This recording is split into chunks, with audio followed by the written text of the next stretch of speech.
फजबा मणिपुर की ओइबा innovative ओइबा idea में लौजे अतोपा district सिंगसु सुमाइना कुन मयाम पुंची लेहरगा सिंगबा मखोई लमदमदुगी स्ट्रीम नत्रग तुरियन सिंग अदु सेंबो ओइचनु हाइबा वाफम सिमाई थमदगे तसेंग तुरियन से अचुकी मतिक इंपोर्टेंट होइरे अदुना it's a artery of the art हाइना माइकल एंजेलो ना हाइ तुरियन सिंगसिना अखोई पृथ्वी सिकी आर्टरी नि सेम केस चांदेल की अखोई सिंगी द सेंबा असेंबा आर्टरी दु चक्पी रिवर नो बिदुरी हौजिक मणिपुर की रिवर तारा निथोई खंगतपदा चक्पी प्लस महा चांदेल डिस्ट्रिक्ट अतई डिस्ट्रिक्ट अमम खतन खली अदुबो चांदेल की लकीली अनी खची गवर्नमेंट इंफेसिस पीरगा मासी सिंदुक ची हाइबगी अमा लई अइगी साइट गिसु अइना खितम इंफेसिस कनुसु तौजबनी यारगदी मासी अमम सेमम दरगदी हाइदना मरमदी हौजिक लेगिबा मणिपुर की सीनियर से तम पंजगे अइखोई दिल्ली द मयामना जियोग्राफी तमबना 10% हाइबे वानी सुरो की ऑफिस की रिजर्व रेंजिंग खाइदो खरगा 6.4 मुक्तनी हाइरी बसिदा लेजी 64% ऑफ द स्टेट्स पॉपुलेशन अदुगा 90 लेहोरी बसिददी अकोई 36 मुक्तनी हाइबो अदु मतम खर की मतुंग ददी इसिंग की प्रॉब्लम सिना मरम ओए हरगा कंपल्सरी अकोई इसिंग फंग जगह अमदा कोई लाखबज मचा ओइदोनी मतम दुददी politically socially so many huge in crime लाकनी अदुगो चांदेल वेरी लकी चांदेल ददी कोई फजरबा इमा संगली चक्पी बरमा लेरे हाइब तुरियन सिबा कोई मतम सांगना लूना नाम थंबाय से it's a responsibility of each and everyone जाति वानते बिजा के वन इट्स आवर ओन छोल हवाई मुनि अदर मागी केसमेन तुरियन सिना कंगकतोरि से करी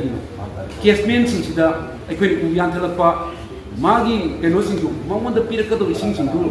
उ हो तबकान ओइदोरि मरमसिना केसमेन सिंगि मतिक चान थंबा लोइना अखोइना तमजरपदा तुरेलमन a river never will be flooded when its natural sanctity is kept हाइबदी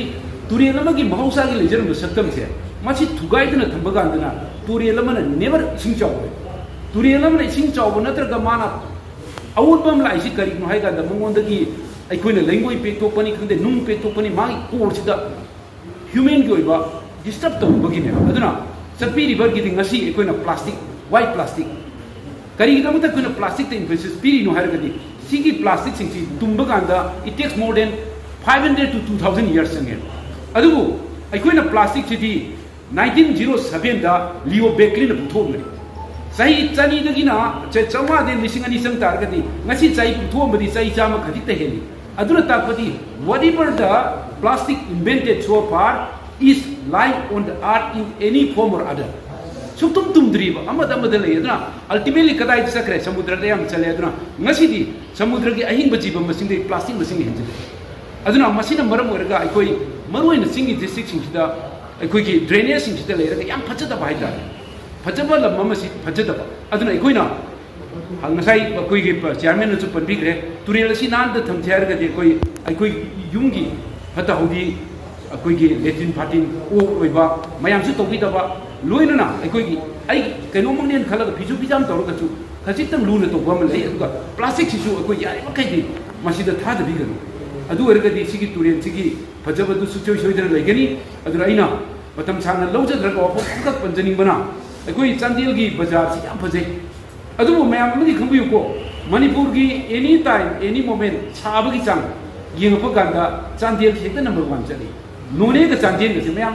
Chandel दे लेबिबनी आइदि कक्चिंग मचानी चांदेल वाप को लाक्चबई वानी मयाम ने नेफुन साबै चांदेल चांदेल याम साइ अदु मदिगी नेचुरल फीचर खरा सिंग क्वेश्चन बगी अमथि लैगे अदुना असिदगी अखोइना कनगेर गदी इसिंग वेलेन जि भजन थंबा उवा भजन थावा अदुना मसिगी पार्ट मोइना आइना अखोइ बाजार की लाइन जि पलेन दु चांदेल भजन सेमग्रे तोयबुस मसि अखोइ बसिंगजि उ थानिंगबै वखल मै बोकजबा अदुना आइना डिस्ट्रिक्ट एडमिनिस्ट्रेशन के अखोइ एसडीओ साइड यावबिरे अदुना मसिगी करी बुथासिगे नंबर 1 मसक अखोइ याम चाइ चुप संतुन लैबा लै सातकदबा यारगदे मै सु चागदबा अदुगा अल्टीमेटली हये उसिना मपुंग मरि फार कांद यान मतम दु टिम्बर भेलु पीगदबा मरम पहुं सिदा कान मपिबु उसि खलगा मजुसु लैसाबि पाखन फारबा फुट मंगा दगी तर फगवा फजब थासी ngasi थाजे हेनवाल का अस कमाई जोइरो सिदी अफजे हेबदु हाइना न बदैना ngरang अखोइ बजार बोर्ड की चेयरमैन ओइबिरबा मका बोर्ड की चेयरमैन ओइबिर अये यामदु हाइजबनी अदुगा याम बनि खन जबदा डिस्ट्रिक्ट एडमिनिस्ट्रेशन टू अप्रोच तपति लोइना चिप सिंगसु तौले हेरगा थाबा कतुनते इट शुड बी सर्वाइव तो उनसे हर कदी थाबा हिंबा हिंगनबगी पार्टसिददी प्रजागी दायित्व लौबनिना अखोई थाबसी फजन थासी अचौब चारान थासी फजब चारान थासी अदुगा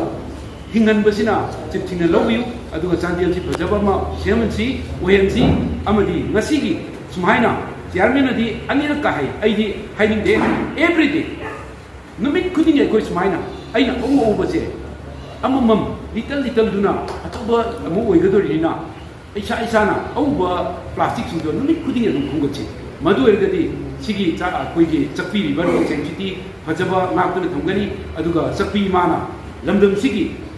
पीगदोरिबा कानबदुसु मतम चांगना तुंगकोइना अखोइगी नतब अखोइगी फ्यूचर जेनरेशन दसु पीबा ngамगनी अदु मदुगी अदुलबा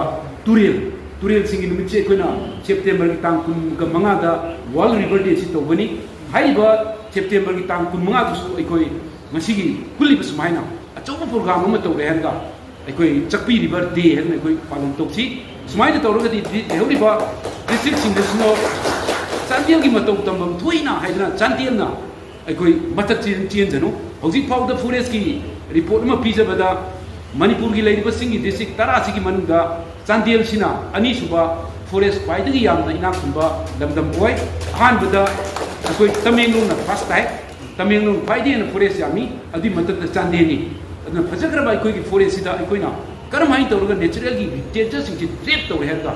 इको टूरिज्म दनी खंगे करी देनी खंगे आई वखल दि खरा चेयरमैन गसु अदुम उनजब चिप गसु तानजबनी करमाइ तौरगा अखोइगी minimum investment the maximum lapsi tourism ने है चांदेल दी अचुकी मदद फजबे अदुना मसिगी फजब सिंग अखोइना एक्सप्लोर तौदबदगी लेरे मसि तुमदुना लेरे मसि मुक्त मेकअप थोन बदा अखोइ मैम मतें चंगी अदु मसुसु तानब होनसी अदुना फर्स्ट की स्टेप अमा ओइना अखोइना चक्पी रिवर ची याउदनदी चांदेल फजब ओइरोय चक्पी रिवर की फजबसी ngasiगी सिन अहान स्टेप अमा ओइरे हरगा तुम कोइना फ्यूचर की खलग फजर